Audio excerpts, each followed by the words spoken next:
Bab 406. Diunggah oleh Baca Suara. Jangan lupa like dan subscribe, agar kami semangat unggah lebih banyak. Pertarungan kata. Arthur Leywn. Winsome menunggu, matanya yang seperti dunia lain tertuju padaku, ekspresinya tidak terbaca. Kepalaku sedikit menoleh sehingga aku bisa melihat pintu masuk melengkung ke dalam istana, di mana siluet Jasmine hanya terlihat di dalam bayang-bayang. Di dalam garis gelap wujudnya, cahaya ungu regis seperti suar. Aku meletakkan satu kaki di paling bawah tangga halus yang mengarah ke portal yang telah dimanifestasikan Winsome. Apakah kamu mencoba membujuknya untuk tidak melakukannya? Tanyaku, berhenti. Winsome mengerutkan kening dan menyisir rambut pirang platinumnya dengan jari-jarinya. Aku tidak yakin apa maksudmu. Eleanor, kataku, berbalik ke arahnya, menatap mata seperti galaksi itu. Sebagai utusan ke dunia ini, apakah kamu mencoba untuk membujuk Lord Indrat keluar dari serangan terhadap Eleanor? Tidak, kata Winsome, santai. Aku mengajukan diri untuk ikut dan memastikan Jenderal Aldir dapat menyelesaikan misi. Aku mengerti, kataku sambil mengangguk. Tidak tergesa-gesa, aku menaiki sisa tangga sampai aku berdiri tepat di depan portal. Kejahatan Winsome pada akhirnya akan dihukum, kataku pada diri sendiri. Tetapi pada saat itu, pikiranku tertuju pada makhluk yang jauh lebih penting daripada dia. Menarik napas dalam-dalam dan secara mental mempersiapkan diri untuk apa yang akan datang, aku melangkah. Istana, Etistin, semua dicaten meleleh menjadi cahaya kemasan. Bahkan sebelum Epeotus terselesaikan di depan mataku, aku merasakan jarak menganga antara Regis dan aku. Tali yang membutuhkan kedekatan fisik di antara kami telah putus saat aku menyeret Tachi ke reliktem, tapi tidak ada waktu untuk mempertimbangkan konsekuensinya selama pertarungan itu. Pada saat itu setelah pertempuran, aku tidak merasakan perubahan dalam ikatan eterik apapun yang menghubungkan kami. Sekarang, dalam sekejap di mana aku sepenuhnya berada dalam sinar cahaya keemasan, tidak lagi di Dicaten tetapi belum di Epeotus, aku merasakan hubunganku dengannya memudar, meninggalkan semacam kekosongan yang menggigit yang akan terasa seperti kegilaan jika aku belum mengerti sumbernya. Kemudian cahaya memudar dan aku disambut oleh perasaan familiar berada di dunia lain, seperti pertama kali Winsome membawaku ke Epeotus, dan semua pikiran tentang Regis tersingkir dari pikiranku. Tidak ada puncak gunung kembar, tidak ada jembatan yang berkilauan, tidak ada pohon berkelopak merah muda, tidak ada kastil yang menjulang tinggi. Sebaliknya, aku berdiri di halaman yang dipangkas dengan hati-hati di sebuah pondok sederhana dengan atap jerami. Jantungku berhenti berdetak. Berbalik dalam lingkaran cepat, aku memastikan bahwa pondok itu dikelilingi oleh pohon-pohon yang menjulang tinggi dengan kanopi daun yang membentang bersama, meninggalkan tempat terbuka kecil di mana pondok yang dikenalnya menonjol dengan aneh. Winsome muncul di sampingku, melangkah melewati cahaya keemasan dengan alis tipis pirangnya terangkat. Dia nyaris tidak melirikku sebelum menunjuk ke pintu pondok. Mengapa kita di sini? Aku bertanya, tetapi dia hanya mengulangi gerakannya, kali ini lebih tegas. Aku belum pernah melihat atau berbicara dengan Lady Mir, istri Keses, sejak aku berlatih di sini bertahun-tahun yang lalu. Tapi aku sering memikirkannya, terutama karena pemahamanku sendiri tentang eter meningkat dan mengungkapkan kegagalan perspektif naga. Namun, aku tidak membiarkan ketidakpastian aku muncul dalam gerakan atau ekspresi aku. Ketika Winsome menjelaskan bahwa dia tidak akan menjawab, aku bergerak dengan tenang ke pintu. Itu dibuka dengan tarikan paling ringan. Cahaya terang dan bersih dari artefak pencahayaan magis tumpah. Interiornya persis seperti yang aku ingat, tidak ada yang bergerak, tidak ada yang keluar dari tempatnya. Yah, hampir tidak ada. Di tengah ruangan, duduk di kursi rotan, adalah Lord Keses Indrat. Dia mengenakan jubah putih sederhana yang menangkap cahaya seperti mutiara cair, dan lingkaran merah darah bergerigi di telinganya. Aku dengan cepat mengamati sisa pondok yang terlihat, tetapi dia tampaknya satu-satunya yang hadir. Aku melangkah ke dalam. Pintu tertutup di belakangku, tampaknya dengan sendirinya. Mata Keses, awalnya berwarna lavender, tetapi berubah menjadi warna ungu yang lebih gelap dan lebih kaya saat aku masuk, mengikuti setiap gerakanku. Kekerasan dan intensitasnya bertentangan dengan ekspresi dan bahasa tubuhnya yang tenang. Garis-garis halus dari wajah mudanya dan sudut santai dari anggota tubuhnya yang kurus juga tidak selaras dengan aura kekuatan tak tergoyahkan yang memancar darinya. Bukan niatnya, King's Force, Cordry menyebutnya, karena aku masih tidak bisa merasakan mana atau auranya, tapi tetap saja ada kekuatan konstan dan tak terhindarkan di sekelilingnya, seperti gravitasi atau panas matahari. Keses bergeser di kursinya, dan rambut keperakannya yang setengah panjang melambai sedikit. Keheningan di antara kami terus berlanjut. Aku memahami permainan dengan cukup baik. Tidak diragukan lagi Winsome akan berdiri tegak selama berjam-jam menunggu Keses untuk mengakuinya jika penguasa Asura menganggapnya demikian. Tapi aku tidak menerima dia sebagai penguasa aku, dan aku tidak menerima undangannya untuk hanya berdiri di hadapannya. Sudah berapa lama kamu mengikuti kemajuanku? Aku bertanya. Sudut bibirnya berkedut dan matanya semakin gelap. Arthur Lewin, aku harus menyambut kamu kembali ke Epeotus. Sekarang, seperti sebelumnya, kamu dibawa ke hadapanku saat perang terjadi di duniamu. Aduk, tanyaku, menggeser berat badanku dari satu kaki ke kaki lainnya. Aku sangat menyadari fisik di antara kami, dengan Kezes masih duduk, hampir tidak bergerak, dan aku berdiri di depannya. Kamu tahu betul keadaan perang antara Dicaten dan Alakria. Konflik itu sudah tidak penting lagi, katanya dengan nada membicarakan kemungkinan perubahan cuaca.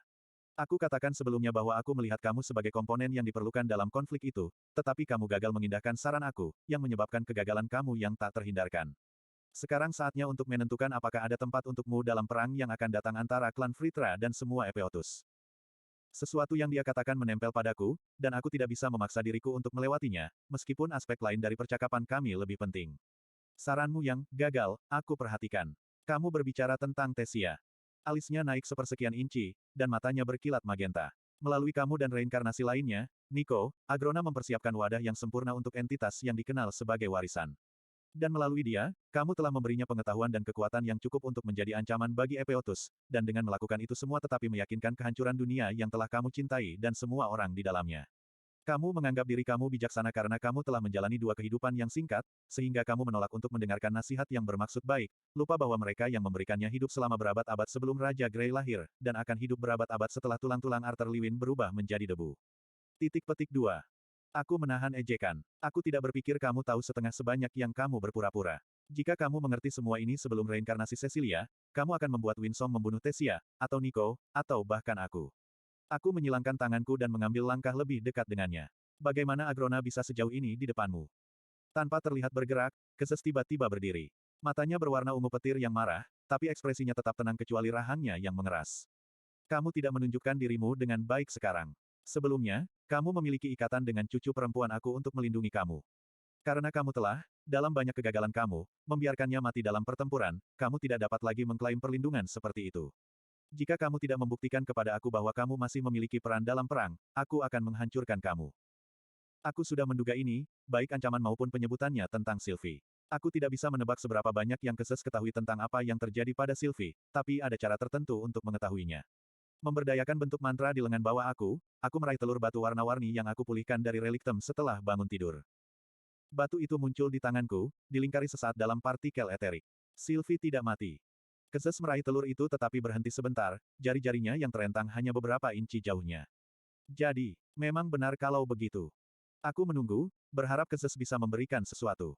Mengajukan pertanyaan apapun tentang telur atau apa yang telah dilakukan Sylvie akan mengungkapkan poin ketidaktahuan aku sendiri, dan aku tidak ingin memberi naga kuno itu lebih banyak pengaruh terhadap aku. Tapi dia sama berhati-hatinya, dan, setelah memeriksa mataku sebentar, dia membiarkan tangannya jatuh dan bergeser ke belakang dengan halus. Aku percaya kamu akan terus bekerja untuk menghidupkannya kembali. Pernyataan, bukan pertanyaan. Tentu saja, dia adalah ikatanku. Aether mengulurkan tangan untuk memegang telur dan menariknya ke ruang penyimpanan ekstra dimensi. Meskipun Kezes tidak memberikan banyak hal, jawabannya memberitahu aku dua informasi yang sangat penting. Pertama, dia tahu apa yang terjadi dengan Sylvie. Aku masih tidak mengerti bagaimana dia berubah menjadi telur ini atau dipindahkan ke reliktem bersamaku. Jelas Kezes tahu apa itu batu telur. Kedua, dia tidak bisa menghidupkannya sendiri. Jika dia bisa, aku yakin dia akan mencoba mengambil telur itu dari aku. Kemungkinan besar ini berarti bahwa hanya aku yang bisa menyelesaikan proses memasukkan telur dengan ether. Kezes berbalik dan, tidak tergesa-gesa, berjalan melintasi pondok ke tempat beberapa tumbuhan dan tanaman tergantung di dinding, mengering. Lady Mir akan sedih karena merindukanmu, katanya sambil mencubit sesuatu yang berbau min di antara jari-jarinya. Meskipun, aku tidak bisa tidak bertanya-tanya apakah keterikatannya padamu lebih disebabkan oleh kehadiran putri kami di dalam intimu daripada karakteristik bawaanmu sendiri. Dia berbalik, dan matanya melunak menjadi lavender lagi. Itu adalah prestasi yang mengesankan bahwa kamu mencapai fase ketiga untuk terhubung dengan kehendak Sylvia. Sayang sekali itu membunuhmu, atau akan terjadi tanpa campur tangan Sylvie. Namun, meskipun kamu kehilangan kehendaknya, kamu telah mempertahankan kemampuan untuk mempengaruhi Ether, bahkan tumbuh lebih mahir di dalamnya. Matanya masuk jauh ke dalam mataku, dan sensasi belatung merayap ke tengkorakku membuat perutku berputar. Kau akan menceritakan semuanya padaku, Arthur. Selain kedutan sesaat di mata kanan aku menjauhkan ketidaknyamanan aku dari wajah aku. Apa yang akan kamu lakukan untukku sebagai balasannya? Cahaya terang pondok meredup saat lubang hidung Kezes berkobar. Seperti yang telah aku nyatakan, kamu akan diizinkan untuk hidup jika kamu meyakinkan aku tentang penggunaan kamu. Aku tertawa. Tanpa menjawab, aku pindah ke kursi goyang kayu dan duduk, menendang satu kaki ke atas untuk bertumpu pada kaki lainnya. Kamu ingin menawar pengetahuanku. Aku mengerti. Lagi pula, kamu telah mencari wawasan ini selama berabad-abad, bahkan melakukan genosida hanya untuk gagal memperoleh apa yang aku pelajari dalam setahun. Petik 2. Matanya menyipit. Jika kamu tahu apa yang terjadi pada Jin, maka tentu kamu melihat bahwa aku tidak akan ragu untuk mengorbankan satu kehidupan yang lebih rendah untuk kebaikan yang lebih besar. Aku menatap naga itu, datar, sedikit bergoyang-goyang di kursi Mir. Ketamakan dan kebaikan yang lebih besar mungkin berbagi beberapa surat, tetapi kamu akan jarang menemukan mereka berbagi teman. Tunjukkan padaku, perintah Keses, mengabaikan ejekanku. Aku bisa merasakan ether di sekitarmu, terbakar di dalam dirimu, tapi aku ingin melihatmu menggunakannya. Buktikan kepada aku bahwa ini tidak lebih dari trik ruang tamu. Aku menggigit lidahku agar tidak mengucapkan kata-kata yang lebih berduri. Aku tidak takut pada Keses, tapi aku juga tidak datang ke sini hanya untuk memprovokasi dia. Dia memiliki tujuan dalam memanggil aku, dan aku memiliki tujuan dalam menerima. Aku mempertimbangkan rune yang aku miliki dan apa yang paling murah untuk aku ungkapkan, tetapi ada pilihan yang jelas. Mengirim ether ke Godrune, aku mengaktifkan Rilmir. Panas dari sihir membawa rona merah ke pipiku saat itu meresap ke setiap sel tubuhku, dan udara dipenuhi dengan warna. Godrune membuat terlihat butiran mana yang menginfuskan segala sesuatu di sekitar kami. Segera terlihat juga batas antara aether dan mana, karena suasana di sini kaya dengan keduanya. Mereka tampak begitu jelas sekarang sehingga aku telah belajar bagaimana berpenampilan dengan benar. Slot iklan. Kamu bisa pasang iklanmu di sini. Aku bertanya-tanya apakah Keses bisa melihat mereka. Keses membuat gerakan memotong pendek dan tajam dengan satu tangan, dan ether keluar darinya, beriak di atmosfer, menyebabkan dunia itu sendiri mengeras dan diam. Partikel mana yang melayang di udara tidak bergerak, dan rangkaian tumbuhan, yang perlahan-lahan berputar di aliran udara yang halus, membeku. Kemudian riak itu menggulungku, dan aku merasa waktu berhenti. Pikiranku kembali ke masa sebelum reliktem, sebelum wujud drakonikku, sebelum pengorbanan Sylvie. Aku ingat duduk dengan tetua Rinia. Aku curiga tentang sifat kekuatannya, dan mengaktifkan Static Void tanpa peringatan. Dia menggunakan ether untuk melawanku, membebaskan dirinya dari mantra penghenti waktu. Bereaksi pada naluri murni, aku mendorong keluar melawan riak dengan ledakan ether aku sendiri. Itu menempel di kulitku seperti lapisan tipis, menolak mantra Keses.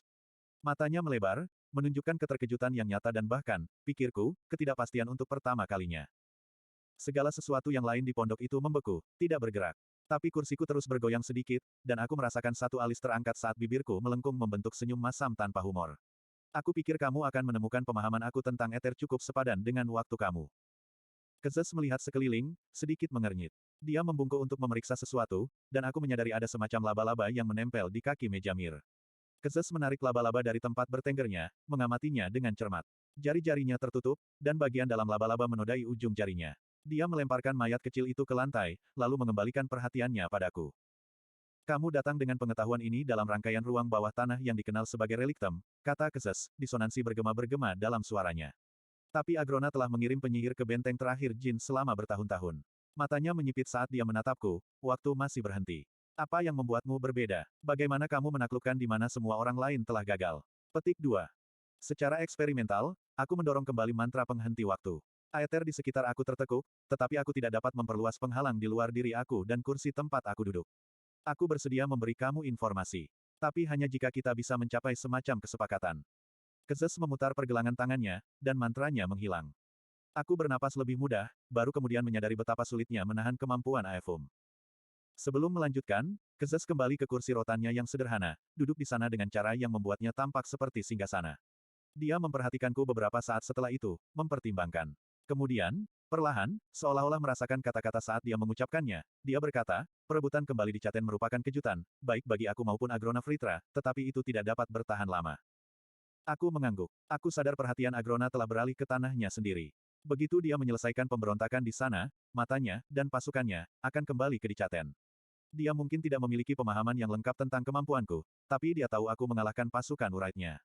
Lain kali, dia akan mengirim pasukan yang dia tahu akan menang. Memang, waktumu hampir habis. Aku menjatuhkan postur santai aku, alih-alih mencondongkan tubuh ke depan dan meletakkan siku di lutut. Kamu ingin ilmu. Dicaten butuh waktu. Kamu berbicara tentang perang antara Asura, tetapi sebelumnya, aku selalu diberitahu bahwa perang seperti itu akan menghancurkan dunia aku.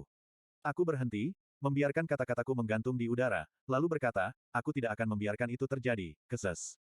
Itu harga aku. Keses tiba-tiba berdiri, lagi-lagi tanpa aku sadari gerakan fisik apapun. Pada saat yang sama, pondok itu meleleh, larut seperti sarang laba-laba yang terperangkap dalam badai hujan. Warna coklat kayu berubah menjadi warna abu-abu, yang terwujud dalam garis keras batu dan lekukan lembut awan, dan kami berdiri tinggi di atas kastil klan Indrat, di menara yang paling tinggi. Awannya tebal, naik ke tengah kastil untuk menyembunyikan puncak gunung dan jembatan warna-warni di bawahnya. Edi awan putih, abu-abu, dan emas berputar-putar di antara menara dan di sekitar patung dan pahatan batu. Kelopak bunga merah muda kadang-kadang muncul berjatuhan melalui kabut, dipetik dari pohon-pohon tersembunyi di bawah dan dibawa tinggi ke langit oleh aliran udara ke atas. Tapi bagian yang menurutku paling menakjubkan adalah aku hanya merasakan aplikasi paling sederhana dari ether dari Keses, dan tidak seperti mantra penghenti waktunya, aku tidak bisa bereaksi atau menangkis teleportasi, jika itu yang terjadi. Pikiran aku berpacu untuk mempertimbangkan implikasi dari ini dan dari mana kekuatan itu berasal. Jika situasinya berubah menjadi kekerasan di antara kami, aku tidak bisa membiarkan dia begitu saja mendorong aku di sekitar Epeotus sesuka hati.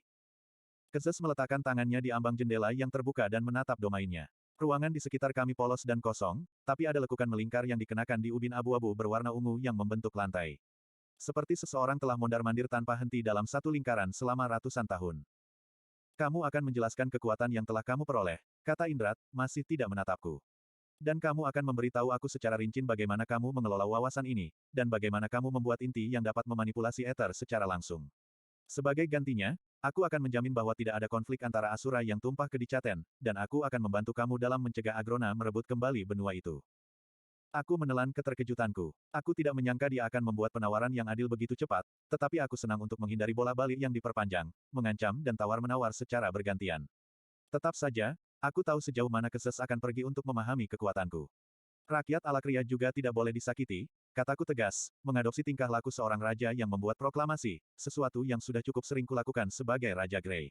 Apa yang terjadi di Elenoir tidak akan pernah terjadi lagi, di kedua benua. Kezes akhirnya berbalik untuk melihatku, tatapannya menusukku seperti tombak.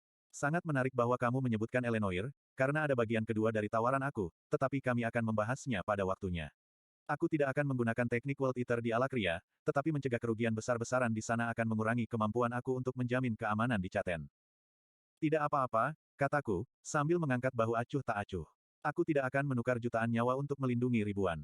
Sampai Agrona siap untuk memindahkan perang ke Epeotus, dia tidak akan mengorbankan pijakannya di dunia kita. Jadi tanggung jawab ada pada kamu untuk tidak meningkatkan konflik. Kezes mengangguk. Ini benar. Tapi bisakah kamu memenuhi permintaanku? Kita berdua tahu wawasan tidak bisa langsung ditransmisikan dari satu orang ke orang lain, kataku, memikirkan semua yang telah dikatakan oleh proyeksi Jin.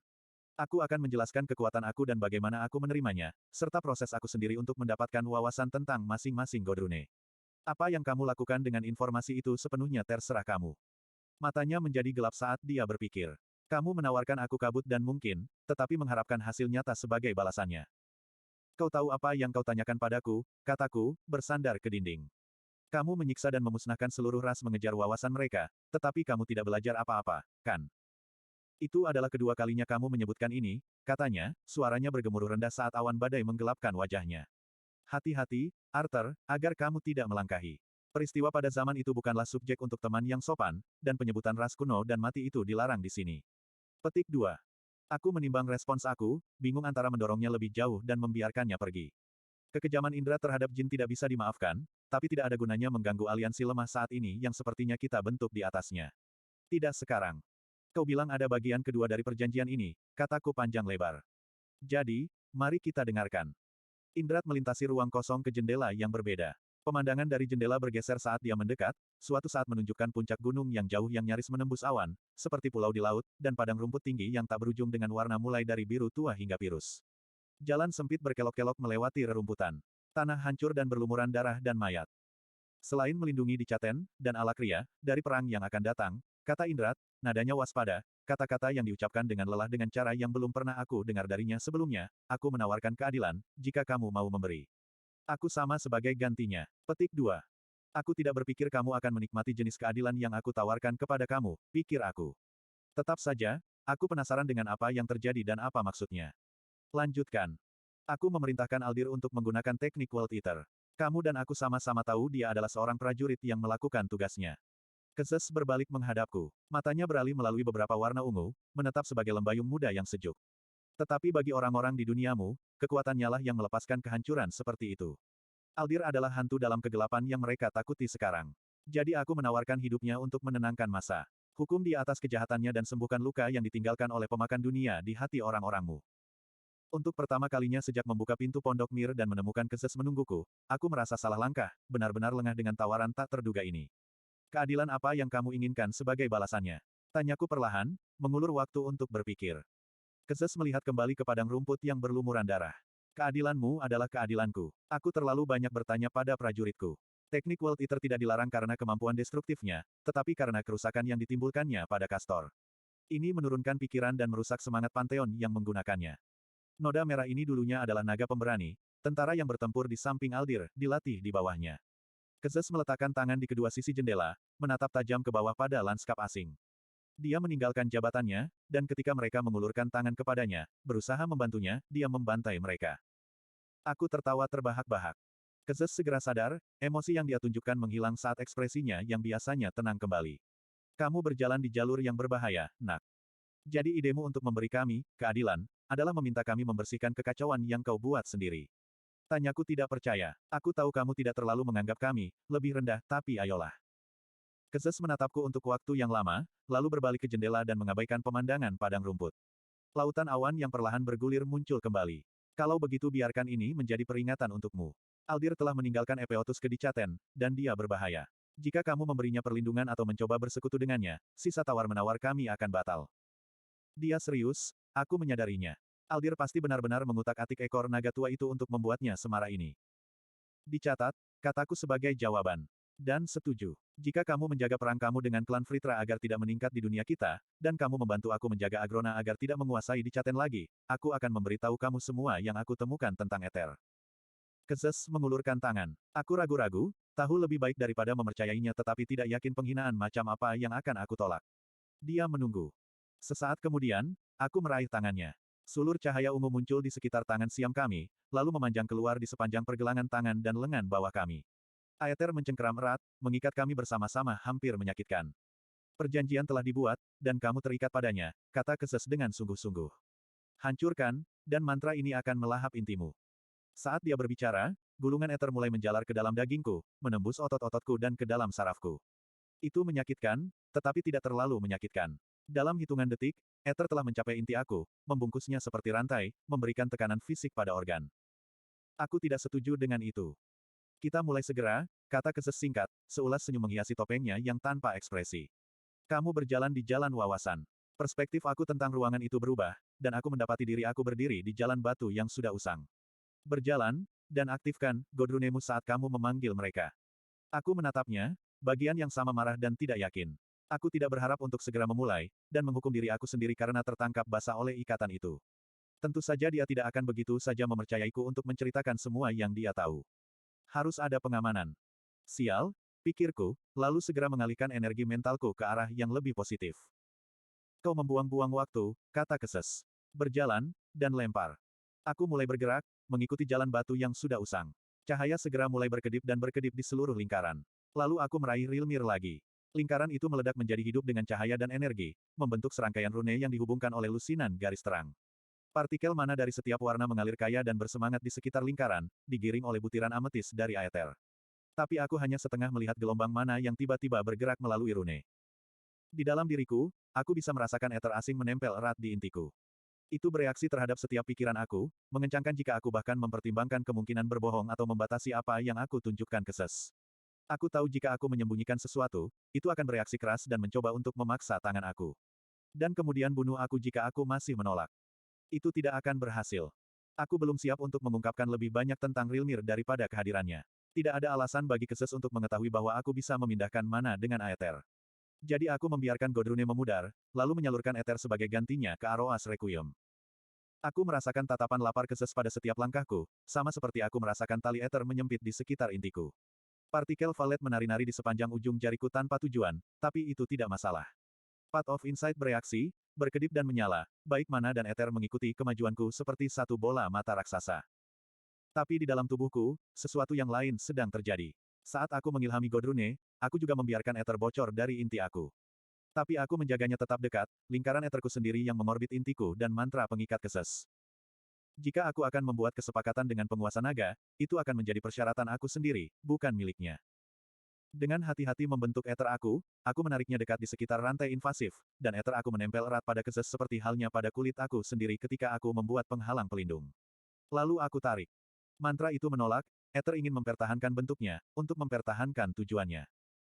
Aku terus berjalan. Cahaya keemasan berkelap-kelip di seluruh ruangan saat Godrune Aroas Requiem menyala di punggungku, cukup terang untuk terlihat melalui bajuku. Jalan bersinar sama terangnya sebagai tanggapan. Seperti burung yang menyeret cacing dari lubangnya, ether aku menarik keses perlahan ke inti aku. Ini adalah bagian yang berisiko. Aku belum pernah berhadapan langsung dengan pengguna ether lainnya sebelumnya. Tetapi aku juga tidak pernah menemukan sumber ether yang tidak dapat aku ambil. Di dalam inti aku merasakan ether dimurnikan, pengaruh keses ditimpa. Sedikit demi sedikit, aethernya menjadi milikku. Kemudian, untuk membantu menyamarkan perubahan jika dia entah bagaimana bisa merasakannya, aku membentuk kembali rantai di sekitar intiku dengan etherku sendiri, tidak lagi terikat pada bentuk mantranya. Dengan kelengkapan itu, aku merasa cukup percaya diri untuk berhenti berjalan dan keluar dari jalan. Keses, yang telah terpesona oleh Path of Insight itu sendiri, berkedip kembali ke kesadaran. Kenapa kamu berhenti? Tentunya itu bukan semua yang kamu temukan. Petik 2. Bukan, kataku dengan gelengan ringan di kepalaku. Kamu akan mendapatkan lebih banyak setelah aku melihat beberapa kemajuan di akhir tawar-menawar kamu. Bukan itu yang aku setujui, katanya, nada permusuhan yang nyaris tidak terdeteksi dalam nada suaranya. Sepertinya kita berdua harus lebih berhati-hati dalam mengucapkan kata-kata kita, jawabku. Aku curiga kamu sudah cukup untuk menyibukkan pikiranmu untuk sementara waktu. Dan kamu masih memiliki tali di tempatnya. Setelah aku merasa nyaman dengan pengetahuan bahwa Dicaten aman tanpa aku akan kembali untuk memberi kamu lebih banyak. Dia melihat aku. Aku melihat ke belakang. Dia tidak menunjukkan tanda-tanda agitasi fisik, tapi aku masih bisa merasakannya menggelinding dalam gelombang. Setelah 1 menit atau lebih, dia akhirnya menyerah. Kembalilah ke duniamu, tapi tunggu panggilanku. Kita belum selesai, kau dan aku. Tidak, kataku sambil tersenyum. Tidak, kami tentu saja tidak.